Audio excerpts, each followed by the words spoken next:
আজকে আমি, রাজা, জয়দা, পুচকু মানে রিধানবাবু ঘুরতে যাচ্ছে। আজকে আমরা সানডেতে প্ল্যানিং ছিল একটা জায়গায়, আমার ছেলের জন্য একটা মানে প্রে ছিল, তো ওখানেই জাস্ট পুজো দিতে যাচ্ছি।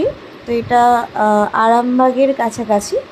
তো সকালবেলায় আমরা বেরিয়েছি, এটা হচ্ছে রাস্তার ভিউ। যাচ্ছি পুচকেকে নিয়ে পুজো দিতে। পুচকের নামেই মানসিক ছিল আমার। আমি গাড়িতে বসে আছি,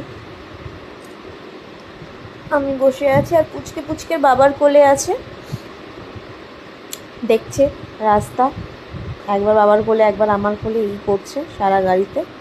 তারপর চলে গেছে জয়দার কোলে ট্রান্সফার হয়ে, বসে আছে। সে তো আবার শোবে না, শুলেই চিৎকার করছে, তাই ওকে বসিয়ে রাখা হয়েছে। এটা বাবার সাথে মন্দিরে, এই মন্দিরটাতেই গেছিলাম পুজো দিতে বাবার সাথে মন্দিরে। বাবা বসে আছে ওর নিজে,